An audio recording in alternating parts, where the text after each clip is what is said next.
الجدول السنوي بالنسبة لي يا اخوان هو جراند الحياة الواقعية. كل سنة حرفيا لازم ادخل واتكلم انهم يسووا كريسمس ويسووا هالوين، واخر مقطع نزلته كان السنة اللي فاتت هذا الكلام اللي قلته فيه. المفروض انه يخلي اللاعبين هذولي شاهدين له يوم القيامة، ما هم شاهدين عليه، خصوصا انه ذحين قاعد ينشر افكار شركية. حتى لو انك كشخص قاعد تلعب في السيرفر هذا وما انت مؤمن بالكلام اللي قاعد يصير سواء من كريسمس او هالوين او غيره، بس اقلها اتكلم يا اخي. ما نفع الكلام، السيرفرات مليانة، اطلع وروح شوف لك اي سيرفر ثاني والعب فيه، شيل اخويانك واطلع من السيرفر هذا. لا تدعمون الاشخاص اللي قاعدين يزرعوا افكار مسمومة داخل عقول الناس الثانية. طبعا وش عذرهم يا اخوان؟ يقول لك ما في ايفنتات يا اخي، لما نيجي الهالوين يكون في ايفنت وزي كذا ونكتب هالوين ايفنت، ولما نيجي الكريسماس نكتب كريسماس او وينتر ايفنت، وهذا الشيء يخلي الناس يدخلون ويلعبون في السيرفر وزي كذا.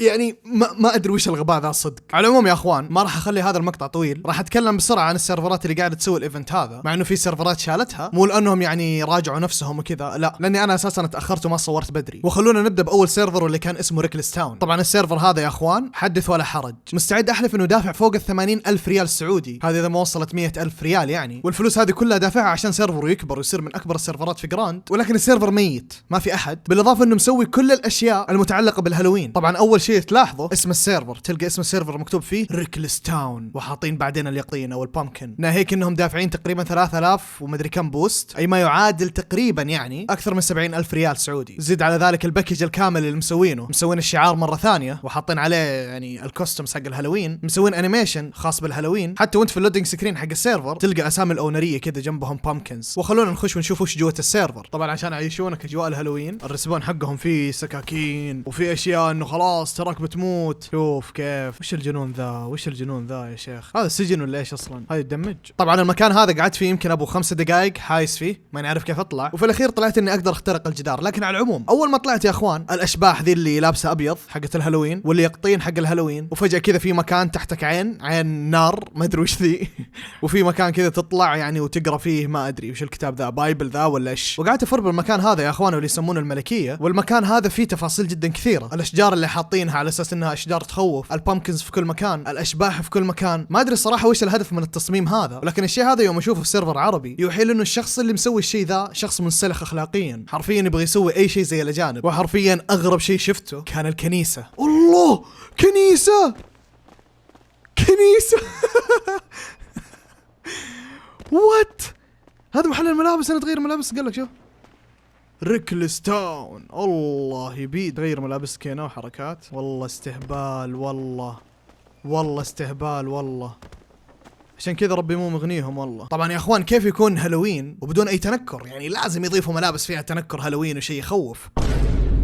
هي نبو التصميم يا شيخ، حتى السيارات مسوين لها تنكر من الزبالة يعني. والشيء هذا يا جماعة الخير مدفوع فيه مبالغ طائلة ترى. يعني كم تتوقع مدفوع فيه؟ 5000 6000 7000 8000 9000 ريال؟ يا رجال خلونا نقول 50,000 ريال. لا، مدفوع فيه أكثر من 100,000 ريال. وفي الأخير السيرفر ما في أحد، لا أحد يقول لي اختبارات وما اختبارات. في سيرفرات ثانية نفس الطريقة والعدد فيها فوق ال200. وخلوني أقول لكم الفلوس هذه وين قاعدة تندفع. طبعا أغلب الفلوس قاعدة تروح لشيء اسمه بوستات. وش البوستات هذه يا علي؟ كل اختصار كل ما كان عندك بوستات أكثر كل ما سيرفرك صار أعلى، بحيث إنه لو في لاعب جديد على اللعبة هذه أو حتى لو إنه لاعب قديم، كل ما يخش على السيرفر ليست راح يطلع له سيرفرك اول واحد او ثاني واحد او ثالث واحد وزي كذا على حسب البوستات اللي تدفعها. طيب كم قيمة البوستات؟ طبعا هذه هي الصفحة الرئيسية للبوستات يا اخوان، وزي ما تشوفوا عندنا هنا البوست الواحد بكم؟ $6 تقريبا، وال3000 بوست ب $19,456. انتم مستوعبين ضخامة المبلغ؟ واما ال5000 بوست اللي هو يعتبر ماكس ب $32,427 ونص. ولو رحنا وحطيناه في محول العملات للريال السعودي راح يطلع لنا 121,000 وكسور. طبعا حط في بالك انه هذا الشيء غير قيمة الخادم اللي شغله على السيرفر، غير الاضافات اللي داخل السيرفر، غير البرمجه، غير وغيره الى اخره. فتدفع المبالغ هذه الطائله عشان تحط لي كريسمس وهالوين؟ يا ولد انت متخلف. وعلى فكره يعني مبلغ البوستات هذا يقعد شهر بس، ما راح يقعد طول الوقت سيرفرك فوق لما تدفع المبلغ هذا. يعني بعد شهر الله لا يهينك اذا تبغى 3000 ولا 5000 بوست ادفع 100,000 مره ثانيه. وتختلف يعني ما بين الاسبوع والشهر، الاسبوع بيطلع اقل يعني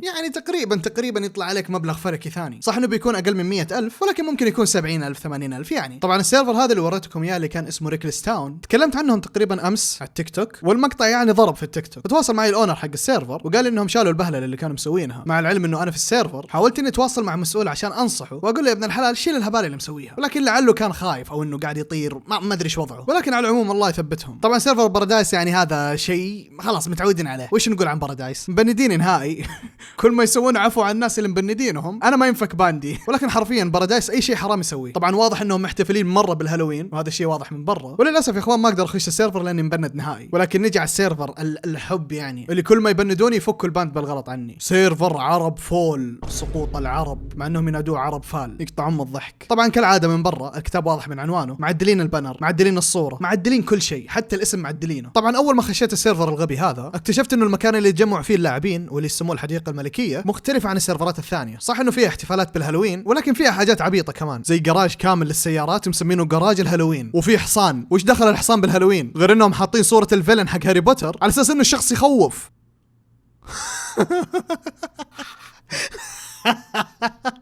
ابو الاستهبال يا شيخ، هاري بوتر.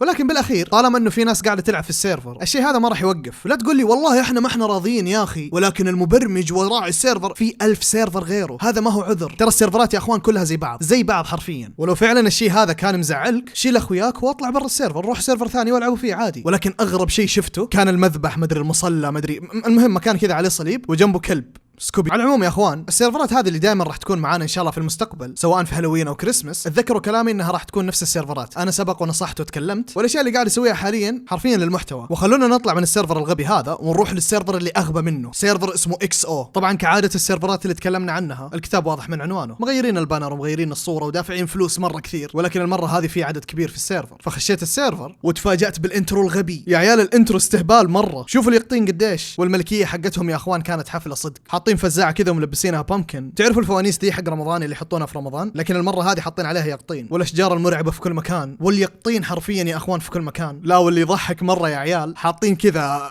بوكس طالع منه راس طفل. مين المصمم المتخلف اللي سوى الاشياء هذه؟ وطبعا الناس كانت مبسوطه بالاجواء هذه. والدليل شوفوا ما شاء الله قاعدين على الكراسي كذا، وواحد قاعد يرقص على الطاوله اسمه لندن بوي، حاط سكين بنت. انا ماني قادر افكر في شيء ثاني لانه فيلم. طبعا قعدت اكتب لهم في الشات يا اخوان ترى الهالوين حرام وما يصير. وتوقعت الصراحه انه يجيني ميوت، لكن رد علي واحد من المسؤولين اتوقع، قال لي جزاك الله خير. وطبعا اول ما شفت الكلام هذا كتبت له كم كلمه كذا وطلعت من السيرفر، لانه خلاص دام انه جاني تجاوب، ولو انه حتى تجاوب زي سيرفرهم الزفت، ولكن يسمى تجاوب يعني. ولكن خلونا نختم التخلف هذا يا اخوان في قمه التخلف مع سيرفر اسمه اوفر دوز. طبعا سيرفر مسحوب عليه، ما في اي احد، وحتى وهو محتفل بالهالوين ما حد حوله. طبعا ما يحتاج يتكلم يا اخوان، هذا قبل ما يرندر الماب حتى. وحرفيا يا جماعه الخير السيرفر فاضي مره، ما لقيت الا شخص واحد وكان يقول لي السيرفر رهيب.